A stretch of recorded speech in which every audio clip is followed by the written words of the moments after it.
বিএনপির সাবেক মহাসচিব মির্জা ফখরুল ইসলাম আলমগীরকে দায়িত্বশীল বড় ছেলে আখ্যায়িত করে রাষ্ট্রপতি নির্বাচিত হওয়ায় অভিনন্দন জানিয়েছেন তার জামাতা বিশিষ্ট লেখক গবেষক ফাহাম আব্দুস সালাম। শুক্রবার ভোরে নিজের ফেসবুকে দেওয়া এক পোস্টে মির্জা ফখরুলকে অভিনন্দন জানিয়ে তার দীর্ঘদিনের ব্যক্তিগত অভিজ্ঞতা তুলে ধরেন।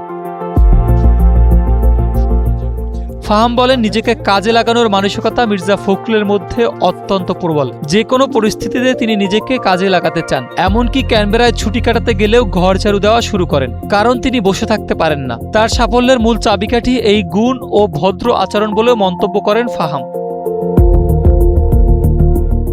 পোস্টে 5 আগস্টের পর সিঙ্গাপুরে মির্জা ফখরুলের সঙ্গে একান্ত আলাপের স্মৃতি তুলে ধরে ফাহাম জানান, তখন মির্জা ফখরুল তাকে বলেছিলেন, আমার জীবনের কাজ হয়ে গেছে, ম্যাডামকে বের করে আনছি, আর ইলেকশন হলে দেশটাও গণতন্ত্রে উঠে যাবে। I am satisfied. RICL TMX, যুগের পর যুগ স্থাপনা থাকে মজবুত। খালেদা জিয়াকে মুক্ত করতে না পারাকে মির্জা ফখরুল নিজের ব্যর্থতা হিসেবে নিয়েছেন বলেও উল্লেখ করেন ফাহাম। বিএনপির তরুণ নেতাকর্মীদের অনেকে মির্জা ফখরুলকে বাংলাদেশের মহাসচিব বলে উল্লেখ করেন জানিয়ে ফাহাম লেখেন, এর মধ্যে সত্যতা রয়েছে।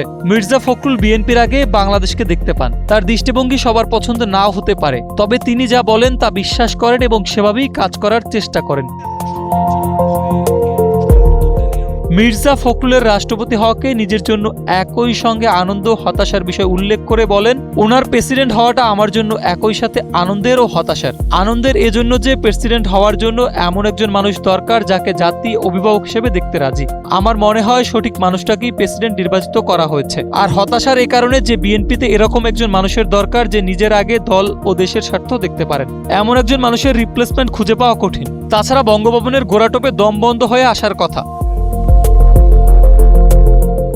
মির্জা ফখরুলকে নিয়ে আওয়ামী লীগের সমর্থকরা অভিনন্দন জানিয়েছেন দাবি করে ফাহাম বলেন, তার জীবনদশায় অন্য কোনো বড় রাজনৈতিক নেতা এমন জেনুইন বাইপার্টিজান সমর্থন পেয়েছেন কিনা তা তার মনে পড়ে না। তার দৃষ্টিতে মির্জা ফখরুল কোনো মারদাঙ্গা রাজনীতিবিদ নন এবং বিএনপিতে তার কোনো গ্রুপিং নেই। সাইফুল ইসলাম, NPB।